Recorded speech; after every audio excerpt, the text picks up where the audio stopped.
ప్రభునందు ప్రియమైన వార్లారా, ఈ యొక్క ఉదయకాల సమయమందు ఈ వాక్య భాగ ధ్యానంలో ముందుకు వెళ్ళడానికి ప్రభు మనకు సహాయం చేయనుగాక. దేవుని యొక్క చిత్తం ఇక్కడ మనము ఎరుగుతూ ఉన్నాము లేఖనాల ద్వారా. తప్పుడు తునికిరాళ్ళు, హేయమైన కొలతలు కలిగిన వస్తువులు వారి యొక్క గృహంలో అన్యాయముగా సంపాదించిన సొత్తు వారి ఇండ్లలో ఉన్నది అని ప్రభువు సెలవిస్తూ ఉన్నాడు. అందువల్ల వారు బాగుపడకుండా నేను నీ పాపములను బట్టి నేను పాడు చేయుదును, పాడు చేసి మొత్తుదును. ఎవరు తీసుకున్నారు ఈ నిర్ణయము? దేవాది దేవుడు. నువ్వు బాగుపడకూడదు, నువ్వు బాగుపడాలి అని ఈ పాపాలన్నీ చేస్తున్నావు, ఎన్నో ప్రయత్నాలు చేస్తున్నావు, ఎంతో దురాశతో అన్యాయపు సొమ్మును కూడగట్టుకుంటున్నావు. అయితే మన ప్రభు అయిన దేవుడు సృష్టికర్త నువ్వు చేస్తున్న ఈ దుర్మార్గ క్రియలన్నీ చూసి నీవు బాగుపడకుండా నేను నీ పాపములను బట్టి నేను పాడు చేసి మొత్తుదును అంటున్నాడు. ఇక్కడ పట్టణంలో ఏం జరుగుతుందంట, వారిలో ఐశ్వర్యవంతులు ఎడతెగక బలాత్కారం చేస్తున్నారు. బీదల దగ్గర, దరిద్రుల దగ్గర, విధవరాండ్ర దగ్గర, దిక్కులేని వారి దగ్గర అన్యాయంగా సంపాదిస్తూ ఉన్నారు. బలాత్కారపు సంపాదన. పట్టణస్థులు అబద్ధం ఆడుదురు, ఒకరికొకరు మోసము, ఒకరికొకరు అబద్ధం. వారి నోటిలోని నాలుక కపటముగా మాట్లాడుచూ ఉన్నది. The rich men thereof are full of violence, and inhabitants have spoken lies, అబద్ధాలు, and their tongue is deceitful in their mouth. మోసపరచు నాలుక,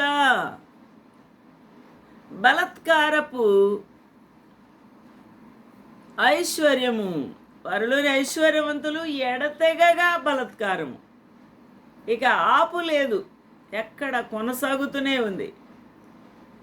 పట్టణస్థులు అబద్ధం ఆడుతూ ఉన్నారు, వారి నోటిలోని నాలుక కపటము మాట్లాడుతూ ఉంది. నా ప్రియమైన వార్లారా, ఇటువంటి పరిస్థితులు therefore also I will make the sick in smiting thee, in making thee desolate because of the sins. నువ్వు భోజనం చేసిన తృప్తి నీకు ఉండదు. నీవు ఎప్పుడు పస్తుగానే ఉండు. పస్తు ఎందుకో తెలుసండి, ఐశ్వర్యవంతులు ఉంటారు, ధనాగారాలు నిండిపోయి ఉంటాయి, ధనాలు కూడా బ్యాంకు నిండా నిండిపోయి ఉంటాయి, కానీ ఏముంటుంది, వారికి పస్తులు, ఆహారం ఉండదు. నీవు ఎప్పుడూ పస్తుగానే ఉండు. నీవేమైనా తీసుకొని పోయినను అది నీకు ఉండదు. నీవు భద్రము చేసుకొని కొనిపోవు దానిని దోపుడుకు నేను అప్పగిస్తాను. నువ్వు దొంగతనముతో సంపాదించుకొని ఇంట్లో పెట్టుకుంటే నేను దోపుడు సొమ్ముగా దాన్ని మారుస్తానంటున్నాడు. Thou shall eat but not be satisfied, and thy casting down shall be in the midst of thee, and thou shalt take hold but shall not deliver, and that which thou deliverest will I give up to the sword. దేవుని యొక్క ఉగ్రత వారి మీద పడుతూ ఉంది. అందుకని మీకా 6:15 నీవు విత్తనం విత్తుదువు కానీ కొయ్యక ఉందువు. విత్తనం విత్తుతున్నారు కానీ కొయ్యక ఉందువు. ఒలివ పండ్లను, ద్రాక్ష పండ్లను త్రొక్కుదువు కానీ తైలం పూసుకోలేవు, ఒలివ నూనె పూసుకోలేవు, ఆ ద్రాక్షారసము నువ్వు తాగలేవు. ఎందుకు అనగా వారికి ఆయుషే ఉండదు కాబట్టి. నా ప్రియులరా, thou shalt sow, but thou shalt not reap. Thou shalt tread the olives, but thou shalt not anoint thee with oil. The sweet wine, but shall not drink wine. చాలా నోటికి రావట్లేదు ద్రాక్షారసం, పూసుకొనుటకు తైలము అక్కరకు రావట్లేదు. నా ప్రియమైన వారలారా, ఇదంతా కూడా దేవుని యొక్క ఉగ్రత.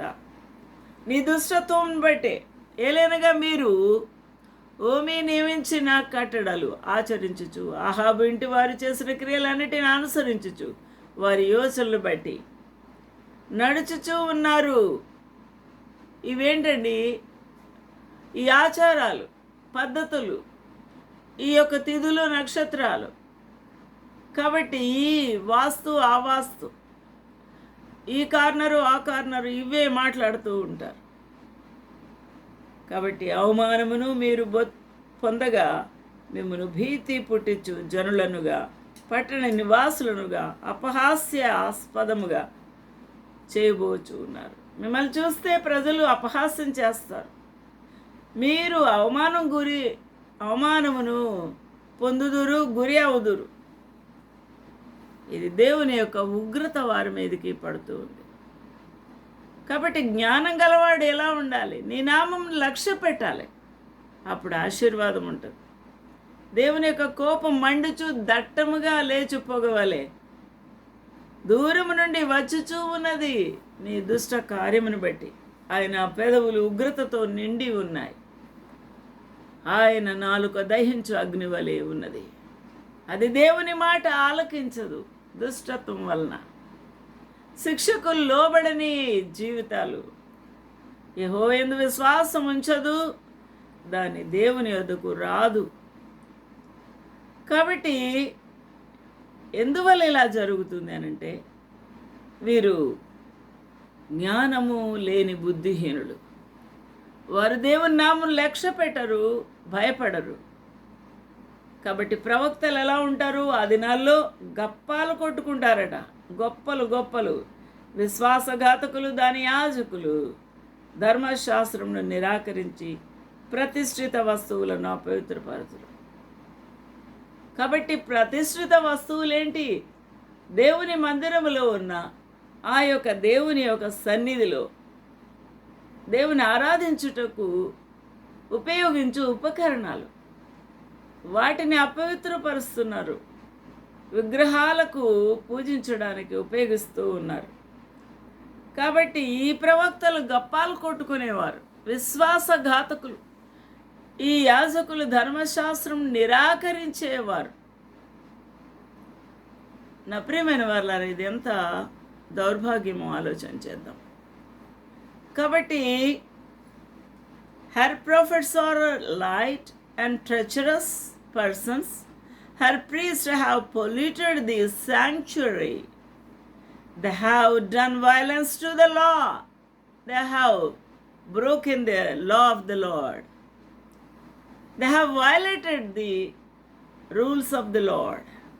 అయితే న్యాయము తీర్చు యెహోవా, జెఫన్యా 3, 4, 5, 6 చూస్తూ ఉన్నాం. అయితే న్యాయము తీర్చు యెహోవా ఉన్నాడు పైన,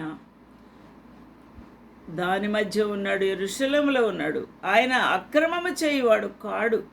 అనుదినము తప్పకుండా ఆయన న్యాయ విధులను బయలుపరచును. ఆయన రహస్యమైనదేది లేదు, ఆయనకు రహస్యమైంది ఏది లేదు. ఆయనను నీతిహీనులు సిగ్గు ఎరగక భయభక్తులు లేక పని ఆ యొక్క అపవిత్రమైన కార్యములు చేస్తారు. కాబట్టి నేను అన్యజనులను నిర్మూలన చేయగా వారి కోటలు పాడగును, ఒకడైనా సంచరించకుండా వారి వీధులు పాడు చేసి ఉన్నాను. జనము లేకుండాను వాటి అందు ఎవరునూ కాపురం ఉండకుండాను వారి పట్టణములను లయపరిచిన వాడని నేనే. కాబట్టి దాని విషయమై నా నిర్ణయం అంతటి చొప్పున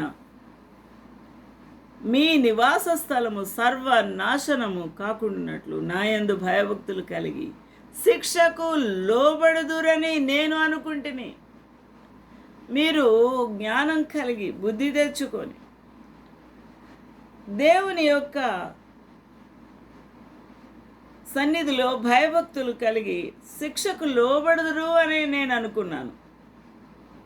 కానీ వారు దుష్క్రియలు చేయుటి యందు అత్యాసక్తులై ఉన్నారు, అత్యాసక్త గలవారై ఉన్నారు. కాబట్టి యెహోవా సెలవిచ్చినదేమనగా, నా కొరకు కనిపెట్టుడి, నేను లేచి ఎరను పట్టుకొని దినము కొరకు కనిపెట్టుకొనుడి. నా ఉగ్రత నా కోపాగ్ని అంతటిని వారి మీద కుమ్మరించుటకాయ, అన్యజనులను పోగు చేయుటకాయ, గుంపులు గుంపులుగా రాజ్యములను సమకూర్చుకొనుటకు నేను నిశ్చయించుకుంటుని. నా రోషాగ్ని చేత భూమంతయు కాలిపోవును. ఆలోచన చేద్దాం, ఎంత భయంకరమైన ఉగ్రత దిగి వచ్చింది. జెఫన్యా 3:9, అప్పుడు జనులందరూ యెహోవా నామమును బట్టి ఏక మనస్కులై ఆయనను సేవించినట్లు నేను వారికి పవిత్ర పెదవులను ఇచ్చెదను. యెహోవా నామమును బట్టి ఏక మనస్కులై ఆయనను సేవించినట్లు దేవుడు వారి హృదయం తెరిచాడు. వారికి పవిత్రమైన పెదవులను ఇస్తూ ఉన్నాడు, మెత్తని మాంసపు గుండెను ఇస్తూ ఉన్నాడు. చెదిరిపోయిన వారే నాకు ప్రార్థన చేయు నా జనులు కుషు దేశపు నదుల అవతల నుండి నాకు నైవేద్యమును తీసుకొని రాబడదురు. దేవునికి మహిమ కలుగును గాక. ఆ దినమున నీ గర్వమును బట్టి సంతోషించు వారిని నీలో నుండి నేను వెళ్ళగొట్టుదును. ఏ గర్వాన్ని బట్టండి? అపవాది యొక్క గర్వం బట్టి వారు సంతోషించుచు ఉన్నారు, వారు గొప్పలు చెప్పుకుంటూ ఉన్నారు. నీలో నుండి వెళ్ళగొడతాను, యెరూషలేములో నుంచి వెళ్ళగొట్టేస్తాను అంటున్నాడు. కనుక నా పరిశుద్ధమైన కొండ యందు నీవిక గర్వము చూపవు. నా మీద తిరగబడి నువ్వు చేసిన క్రియల విషయమై నీకు సిగ్గు కలగదు. సిగ్గులేని వాడుగా ఉన్నావు, సిగ్గులేని దానవుగా ఉన్నావు అని యెరూషలేము వాసులకు చెప్తూ ఉన్నాడు. దుఃఖితులకు దీనులను యెహోవా నామమును ఆశ్రయించు జనశేషముగా నీ మధ్య ఉండనెత్తును. అనేక మంది జనము నశించిపోయి శేషమే మిగులుతారు. ఇశ్రాయేలులో మిగిలిన వారు పాపము చేయరు, అబద్ధమాడరు, కపటంలాడు నాలుక వారి నోట ఉండదు. వారు యెహోవా భయం లేకుండా విశ్రాంతి గలవారై అన్నపానములు పుచ్చుకుందరు. దేవుని యొక్క ఆశీర్వాదం ఇది.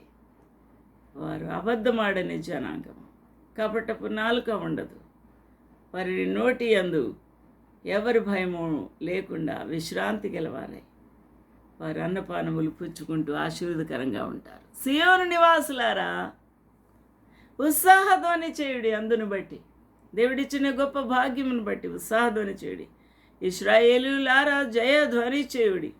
యెరూషలేము నివాసులారా, పూర్ణ హృదయముతో సంతోషించి గంతులు వేయుడి.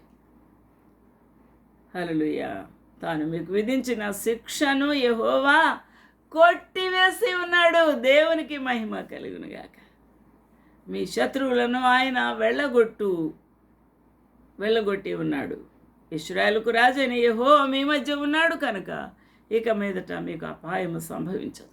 ఆ దినమున జనులు మీతో ఇట్లందరూ, యెరూషలేమా భయపడకు, సీయోను ధైర్యం తెచ్చుకో, నీ దేవుడని యెహోవా నీ మధ్య ఉన్నాడు, ఆయన శక్తిమంతుడు. హల్లెలూయా. ఆయన మిమ్మల్ని రక్షించును. హల్లెలూయా. ఆయన బహు ఆనందముతో నీ అందు సంతోషించును. నీ అందు తనకున్న ప్రేమను బట్టి శాంతము వహించి నీ అందులో సంతోషము చేత ఆయన హర్షించును. దేవుని యొక్క కృపా బాహుళ్యము ఆయన తిరిగి సియోని అందు సంతోషిస్తున్నాడు. The Lord thy God in the midst of thee is mighty, he will save thee and he will rejoice over thee with joy. He will rest in his love. He will joy over thee with singing. హల్లెలూయా. దేవునికి మహిమ కలుగునుగాక. ఎంత గొప్ప ఆయన కృప. ఆ కాలమున నిన్ను హింస పెట్టి వారిని అందరినీ నేను శిక్షింతును. కుంటుచు నడుచు వారిని నేను రక్షింతును, చెదరగొట్టబడిన వారిని సమకూర్చుదును. హల్లెలూయా. చెల్లా చెదరైన ఇశ్రాయేల్ వారందరూ ఆయా రాజ్యంలో వారు బానిసత్వం చేస్తూ ఉన్నవారు, లేక వారు అక్కడ జీవనోపాధి చేస్తున్న వారిని ప్రభు సమకూరుస్తున్నారు. ఏ దేశంలో వారు అవమానం పొందురు, అక్కడల్లా నేను వారికి ఖ్యాతిని, మంచి పేరును కలగా చేసేదాను. దేవునికి మహిమ కలుగునుగాక. ఈ ఉదయకాల సమయం ముందు అట్టి దేవుని నామను ఘనపరుద్దాం, జ్ఞానం కలిగి నడుచుకుందాం, బుద్ధి కలిగి నడుచుకుందాం. లేకపోతే ఉగ్రత పాలైపోతాం. అట్టి భయంకరమైన పరిస్థితి నుంచి ప్రభు మనల్ని తప్పించి బుద్ధిమంతులుగా, జ్ఞానవంతులుగా మనల్ని సిద్ధపరిచి మనల్ని నడిపించునుగాక. ఆమేన్, ఆమేన్, ఆమేన్.